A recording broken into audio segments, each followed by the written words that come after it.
उदयन 7 दिसंबर 2016 को एक पोस्ट करता है कि आकांक्षा मेरी जान है। उसके बारे में एक अपशब्द भी किसी से सुनना नहीं चाहता हूँ। इसके लिए मैं किसी भी हद तक जाने के लिए तैयार हूँ, चाहे उसके लिए मुझे कुछ क्यों नहीं करना पड़ जाए। इसके लिए मैं जेल भी जाने के लिए तैयार हूँ और उसके लिए मर मिटने के लिए भी तैयार हूँ। इस पोस्ट में आकांक्षा का एक फोटो भी शेयर करता है और एक पोस्ट भी लिखता है कि आकांक्षा के आने के बाद मानो कि मेरी पूरी जिंदगी ही बदल दी। उसने मुझे अच्छा इंसान बनाया। आकांक्षा के दोस्त मेरे दोस्त और उसके दुश्मन मेरे दुश्मन। उदयन के इस पोस्ट से कोई अंदाजा भी नहीं लगा सकता था कि जिसे वो अपनी जान बता रहा था, क्या उससे वो जान ले भी सकता है। हाँ, ये तो सच है कि उदय ने तो उसको हमसफर बनाया था, लेकिन कभी उससे सच्चा प्यार नहीं किया था। क्योंकि जिसके जहन में हवस का शिकार हो, उसके किरदार में कभी तो सच्चा मोहब्बत हो ही नहीं सकता है।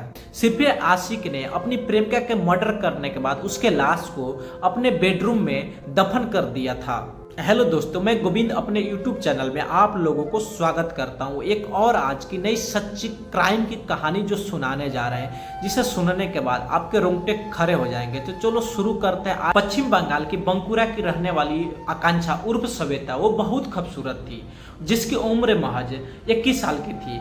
सोशल मीडिया के जरिए उसकी मुलाकात 2007 में उदय नाम के लड़का से होता है। धीरे दोस्ती कब प्यार में बदल गया, इन दोनों को पता ही नहीं चला। उसके बाद ये लोग लंबी लंबी बातें करता था, रात दिन, मतलब फोन पे बात हमेशा चलता रहता था।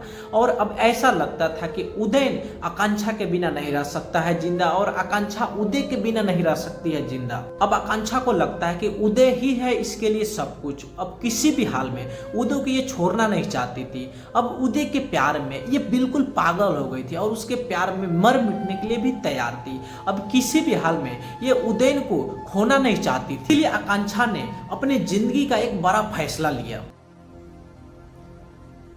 अपने परिवार से यह बोलकर सीधे भोपाल उदयन के पास चली गई थी कि वहां पे वो नौकरी लग जाएगी और वहीं पे वो साकेत नगर में उदयन के साथ रहने लग जाती है। और इसी दौरान आकांक्षा अपने घर वालों को कॉल करके ये बताती है कि मैं अमेरिका आ गई हूँ और मैं यहाँ पे नौकरी कर रही हूँ। उसके बाद माता पिता उसके खुशी से पागल हो जाते हैं और सोचते हैं कि चलो अपनी एक बेटी अब सफलता प्राप्त कर ली। उसके बाद वो अपने आस पड़ोस को जाकर मिठाई खिलाते हैं कि मेरी बेटी अमेरिका चली गई और वहाँ पे नौकरी कर रही है।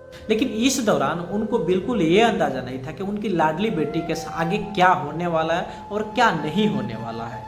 अब जैसे जैसे टाइम बीतता गया, उसके बाद आकांक्षा का फोन आना बिल्कुल बंद हो गया। उसके बाद घर वालों काफ़ी ज़्यादा परेशान होने लगे, आखिर आकांक्षा फोन कर क्यों नहीं रही है। उसके बाद इधर से जब फोन कर किया जाता था तो फोन भी उसका स्विच ऑफ आ रहा। लेकिन जिस नंबर से आकांक्षा ने फोन किया था, उस नंबर से उसके भाई ने उसका ट्रेस करना शुरू किया तो पता चलता है कि ये नंबर तो भोपाल का है और भोपाल में ही आकांक्षा किसी उदय नाम के लड़के के साथ रहती थी। अब उसके परिवार वालों को चिंता सताने लगी कि कहीं आकांक्षा के साथ कुछ अनहोनी न हो गया हो। नंबर ट्रेस करने के बावजूद भी जब आकांक्षा का कुछ आता पता नहीं चलता है तो उसका भाई सीधे थाना जाकर रिपोर्ट दर्ज करवाता है और बंकुरा थाने की पुलिस सीधे भोपाल जाती है। और भोपाल पुलिस की मदद से जो सनसनी खेल का खुलासा किया, जिसे सुनने के बाद आपके रोंगटे खड़े हो जाएंगे। और जांच के दौरान पता चलता है कि उदय ने अपनी प्रेमिका यानी आकांक्षा को हत्या कर दिया था और हत्या करने के बाद उसके लाश को अपने बेडरूम के नीचे दफना दिया था और उसके बाद लाश के ऊपर फ्लोरिंग भी कर दिया था।